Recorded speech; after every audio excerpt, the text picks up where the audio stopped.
Selamat pagi. Pagi, Pak. Assalamualaikum warahmatullahi wabarakatuh. Waalaikumsalam warahmatullahi wabarakatuh. Gimana kabarnya anak-anak BK? Baik, Pak. Baik, kayaknya nih kalian kurang semangat deh. Atau puasa ya, sorry lupa. Oke, mungkin iya masuknya enak. Jawabannya apa? Mungkin klasik dulu aja, kita pemanasan dulu biar nggak boring ya. Kalau saya mungkin pakai tepuk pramuka aja biar teman-teman pada hafal. Oke yuk, semua ya, ayo ya semua ya. Tepuk pramuka.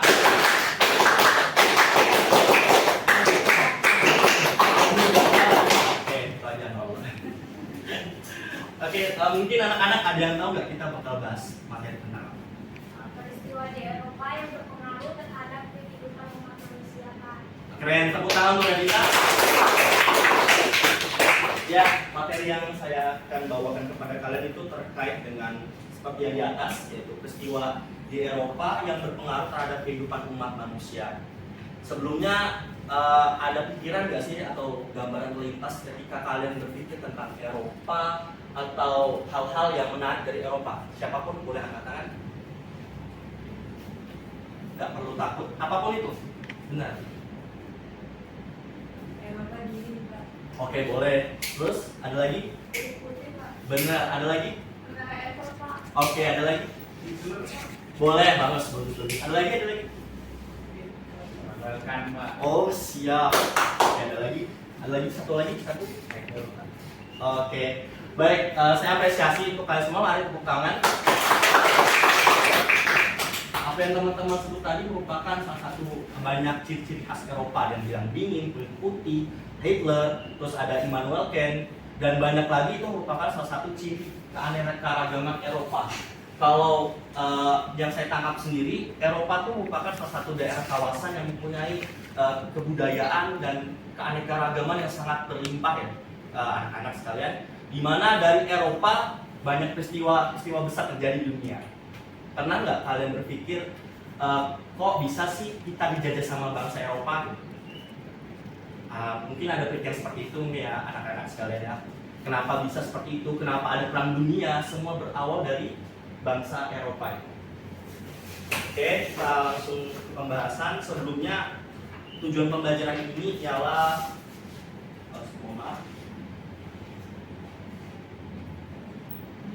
tujuan pembelajaran ini kita belajar untuk menganalisis serta mengetahui bagaimana sebab terjadinya beberapa kejadian yang mempengaruhi dunia pada saat ini dari masa peradaban Eropa ini. Dan di mana di sini kita akan bahas tentang Renaissance, merkantilisme dan reformasi gereja. Pendahuluan ya, mungkin ada yang bisa bacakan? Ya, silakan Renita. Bangsa Eropa pernah mengalami masa keterpurukannya pada abad pertengahan, di mana semua ilmu pengetahuan ditekan oleh supremasi gereja pada saat itu. Hingga sampai abad ke-15 muncul sebercak cahaya meruak yang menerangi kembali peradaban Eropa menjadi sebuah simbol pencerahan, bahkan mengubah pola pikir umat manusia. Di sini kita akan membahas bersama beberapa peristiwa penyebab kelahiran kembali peradaban Eropa. Ya, terima kasih Radita. Bukan Radita.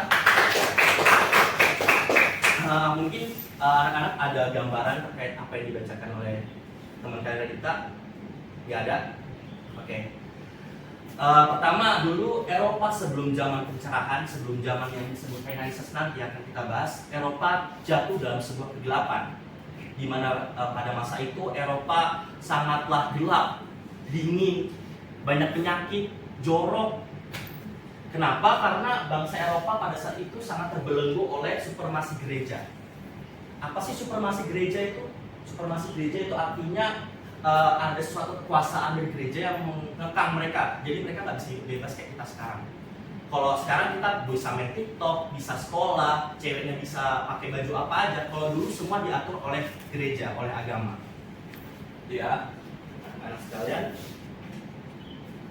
Mungkin materinya agak berat, jadi disimak baik-baik ya. Materi yang pertama yaitu Renaissance dari bahasa Latin, renaissere artinya lahir kembali.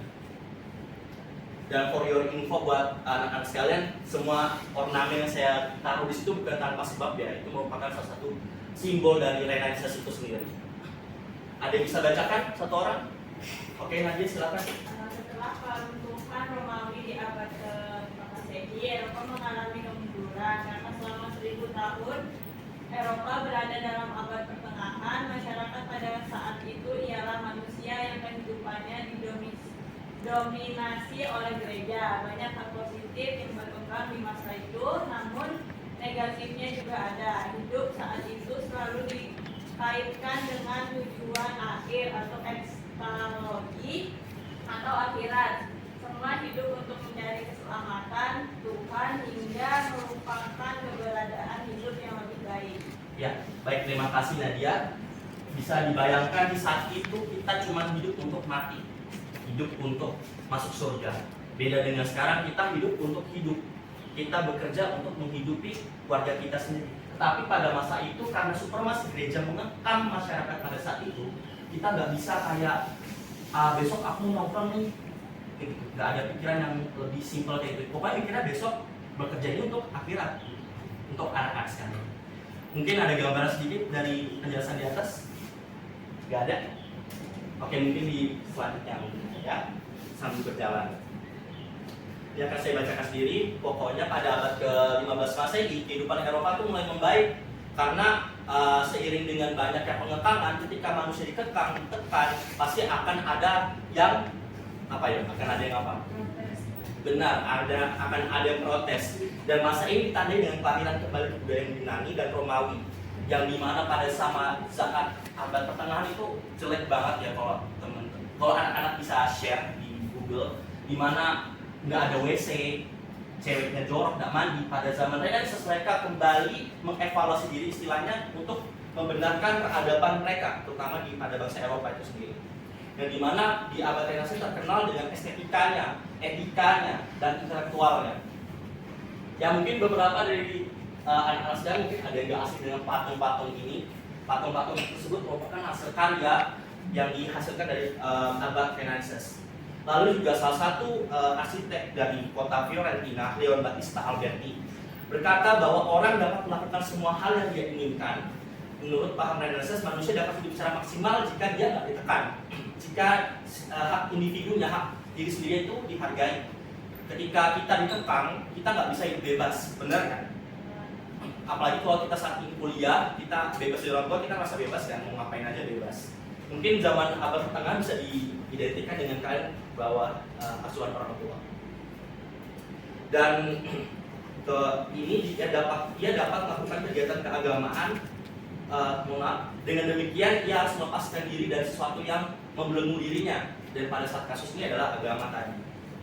Dan berikut adalah beberapa tokoh yang sangat penting di abad Renaissance. Yang pertama ada Petrarch, yaitu bapak humanisme. Karena di zaman Renaissance individualisme itu mulai diangkat, maka lahirlah nilai-nilai humanisme. Mungkin ada yang pernah dengar kata humanisme? Ada yang pernah dengar aja? Ada yang pernah dengar? Kemanusiaan. Ya, benar, boleh. Yaitu suatu paham yang memanusiakan manusia.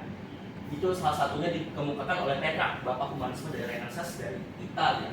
Lalu ada yang mungkin gak asing sama tokoh sebelah, Nicolaus Copernicus. Ada yang pernah dengar? Oke, mungkin banyak yang kurang dengar. Jadi Nicolaus Copernicus ini sama kayak Galileo ya. Pernah dengar ada Galileo ya?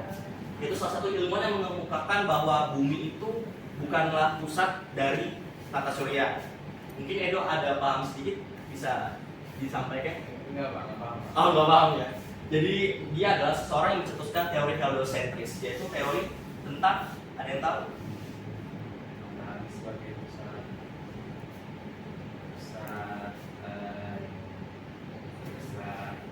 enggak apa alam semesta. Ya, benar. Alam semesta. Beri tepuk tangan untuk dia dong.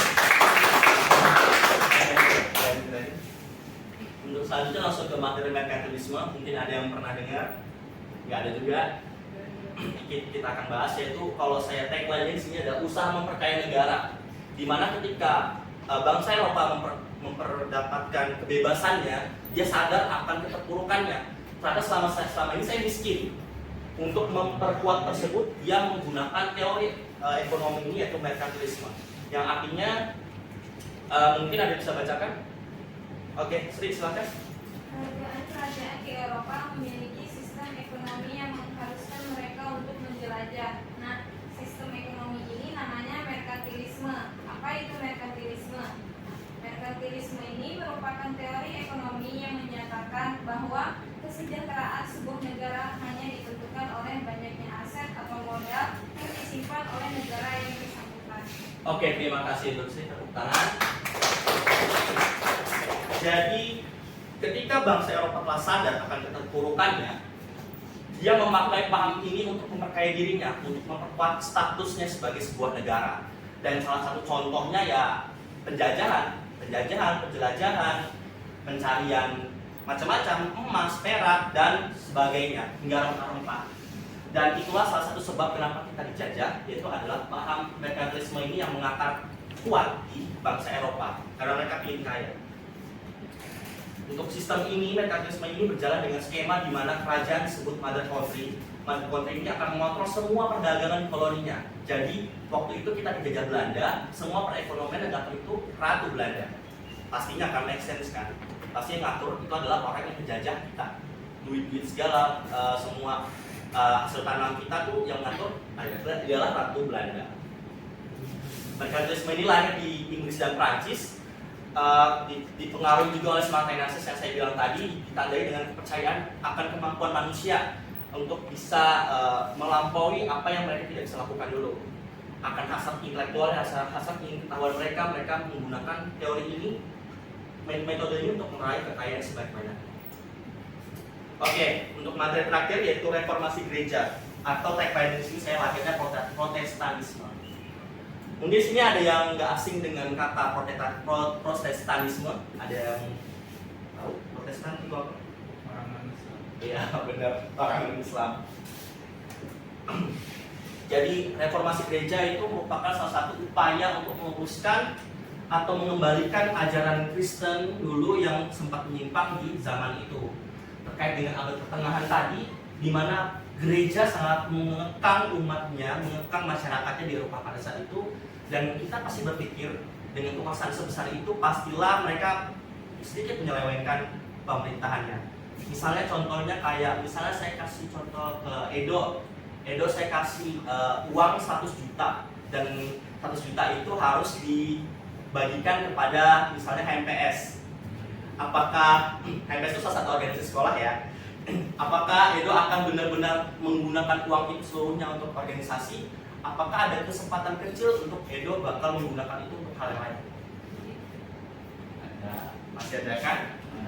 Karena sebuah tanggung jawab yang besar pasti akan ada suatu godaan. Jadi dari situlah reformasi gereja ini muncul.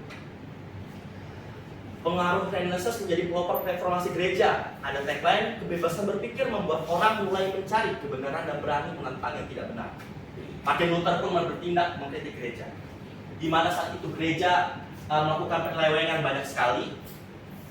Ini beberapa penyelewengan yang dilakukan. Ada yang bisa bacakan? Satu orang? Ya, Anissa Silvi, silakan. Faktor reformasi gereja yang pertama yaitu penjualan pribadi gereja atau pemakaian dosa kepada umat. Kedua, keotoriteran paus dan kegerejaan yang pada hegemoni Eropa tidak ada kitab, tidak boleh dibaca dan ditafsirkan oleh umat. Keempat, politiknya para petinggi gereja dan bangsawan menantangannya. Oke, di sini karena supremasi gereja yang sangat kuat, semua dikendalikan oleh gereja. Dari sekolah, pernikahan, bahkan pakaian, semua diatur. Jadi pada saat itu bisa dibayangkan keterpurukan Eropa di mana tidak ada yang bisa membaca, menulis, bau, tidak mandi, pakainya lusuh, semua karena gereja mengatur sedemikian rupa tatanan negara, tatanan sosial pada saat itu.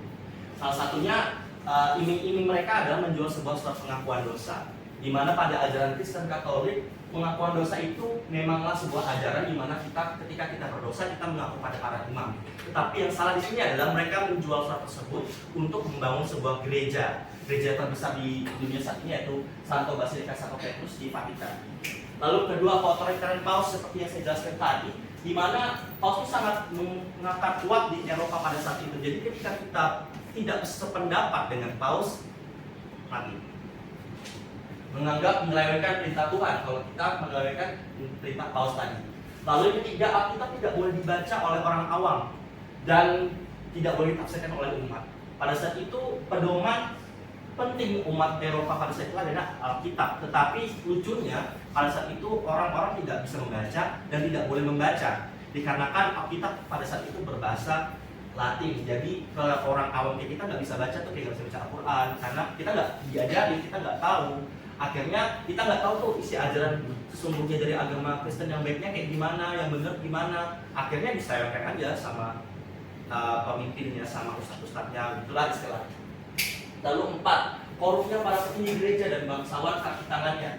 Jadi beberapa bangsawan dan para imam atau gereja itu bersekongkol ya, istilahnya untuk meraup kekayaan, di mana gereja punya kekuasaan, bangsawan butuh uang.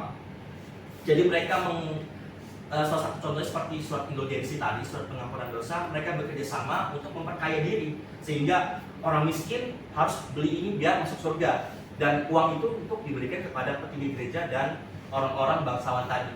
Dari 4 sebab inilah mengapa Martin Luther merasa bahwa ini sudah tidak benar, ini sudah tidak pantas, maka dari itu dia melakukan protes terhadap gereja pada saat itu.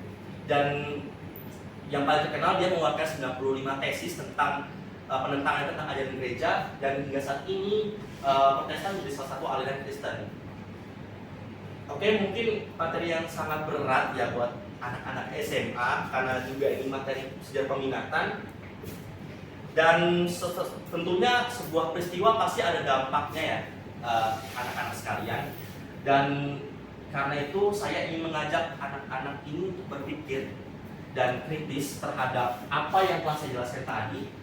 Saya mau bentuk 3 kelompok berjumlah 4 atau 5 orang, mungkin 4 orang yang sebenarnya, dan memikirkan dampak dari setiap peristiwa yang tadi.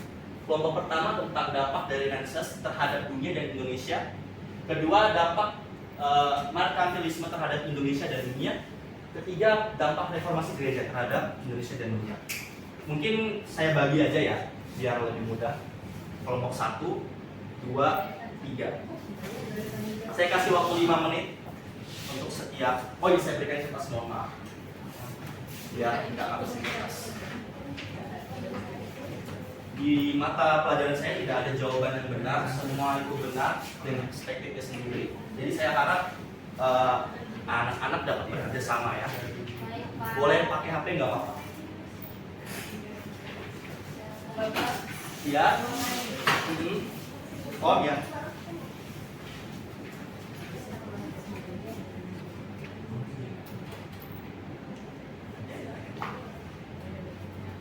Bapak, Makasih ya. Bapak. Iya.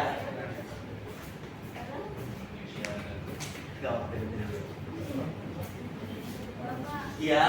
tadi tugasnya apa, Pak? Tugasnya mencari dampak Dampak dari corak yang kelompok 3, dampak reformasi gereja untuk dunia. dunia dan Indonesia.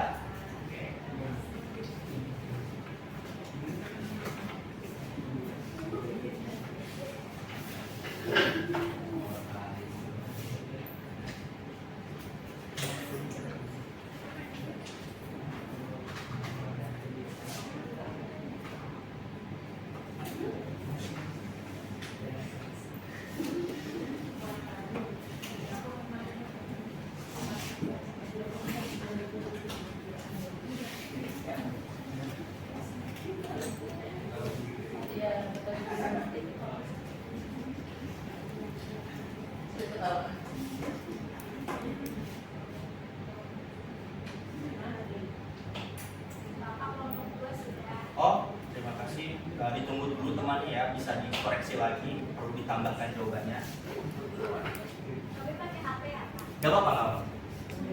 Kalau satu ada kesulitan? Belum ada ya. Kelompok 3 ada kesulitan. Oh baik. Silakan dilanjut.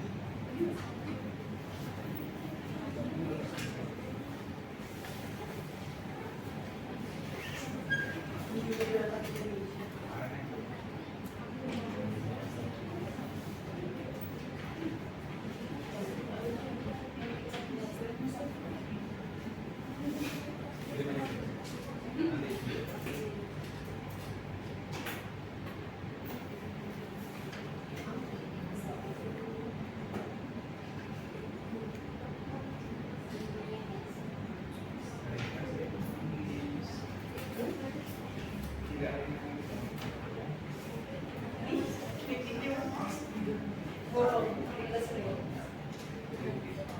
Siapa dia?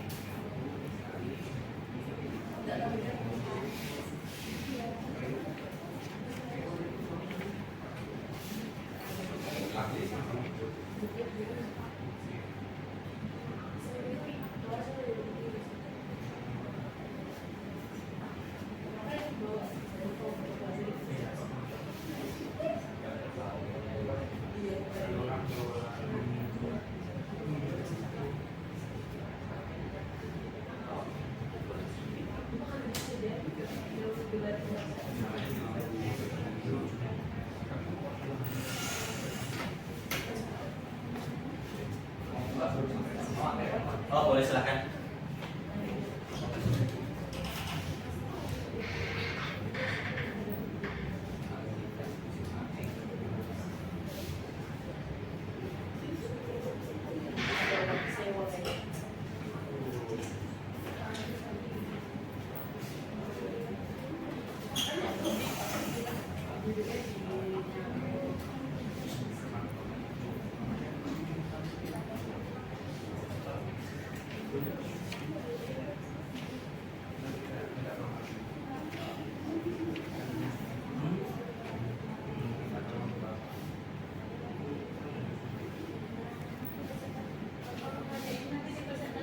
Oh iya, mohon maaf, yang dipresentasikan di depan 2 orang ya. Biar nggak ada beban sama.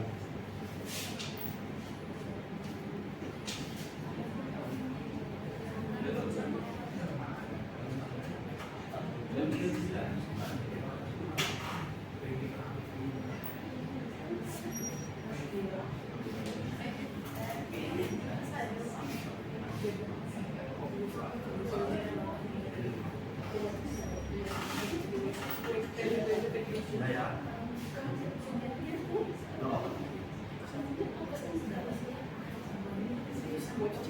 Gimana anak-anak, sudah selesai semua?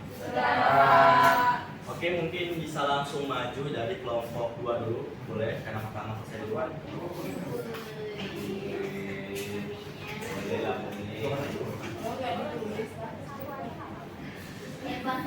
Baik, kelompok 2 dapat materi tentang merkantilisme, dampaknya terhadap Indonesia dan juga dunia.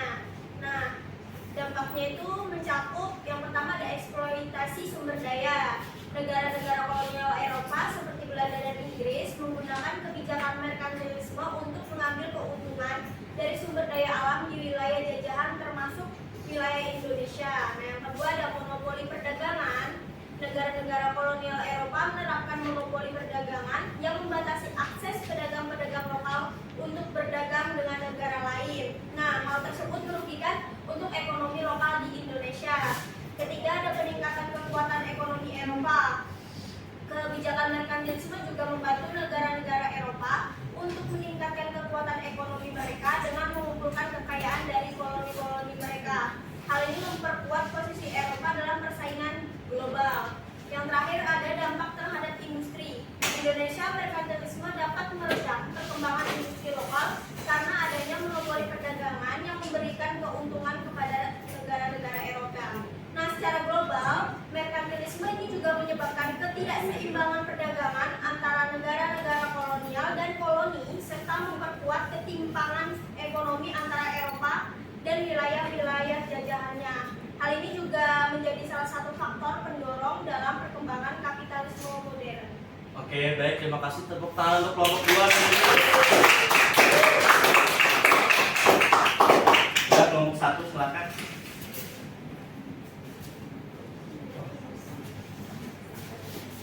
Baik, terima kasih. Di sini saya akan mempresentasikan hasil dari kelompok yang mana itu kelompok kami adalah Renaissance. Dampaknya itu ada beberapa dampak, ada di bidang perkembangan seni dan budaya, yang mana Renaissance menyaksikan kebangkitan seni dan budaya di Eropa dengan berkembangnya seni lukis, arsitektur, musik, dan sastra. Yang kedua ada perkembangan pemikiran dan ilmu pengetahuan.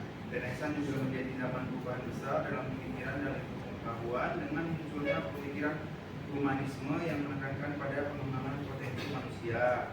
Kemudian ada pembaharuan agama, kemudian ada yang pengaruhnya terhadap Indonesia, yaitu meskipun Renaissance terjadi di Eropa, dampaknya juga dirasakan di berbagai belahan dunia, termasuk Indonesia. Perkembangan itu seperti teknologi masa Renaissance turut mempengaruhi keragaman dan interaksi budaya antara Eropa dan Asia. Untuk yang terakhir ada penyebaran kebudayaan Barat melalui perdagangan dan kolonialisme budaya Eropa, termasuk nilai-nilai Renaissance meresap ke Indonesia dan berdampak pada perkembangan budaya, seni, dan pemikiran di tanah air. Terima kasih untuk kelompok 1 dan Jerry, beri tepuk tangan. Oke, kelompok 3. Tapi dikit aja. Gak apa-apa.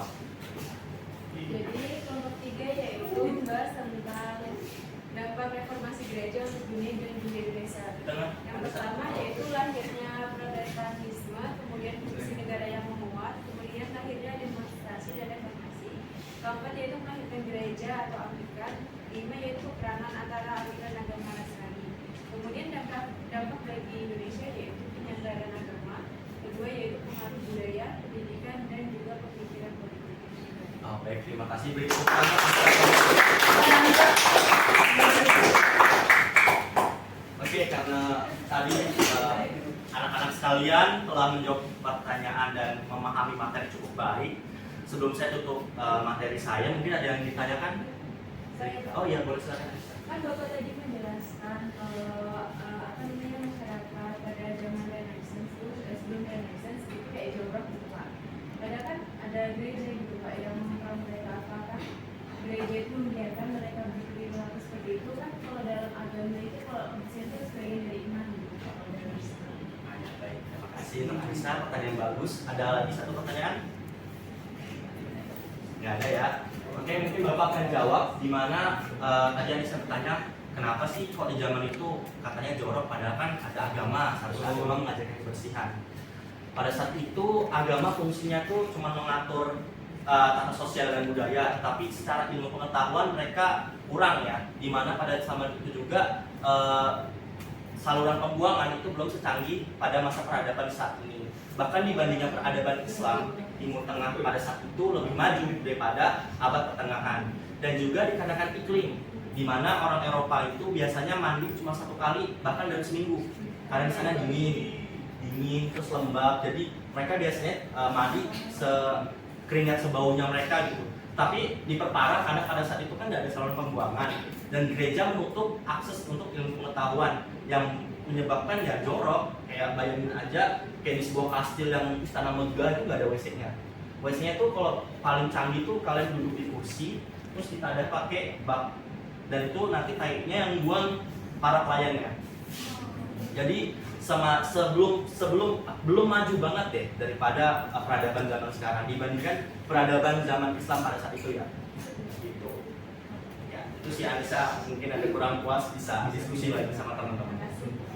Dan saya ucapkan terima kasih kepada anak-anak sekalian karena telah menyimak materi saya dengan baik. Saya harap juga teman-teman dapat memahami materi yang saya sampaikan tadi walaupun sepertinya sangat cukup berat buat kalian. Mungkin sekian dari saya ucapkan terima kasih. Saya akhiri, assalamualaikum warahmatullahi wabarakatuh. Waalaikumsalam warahmatullahi wabarakatuh.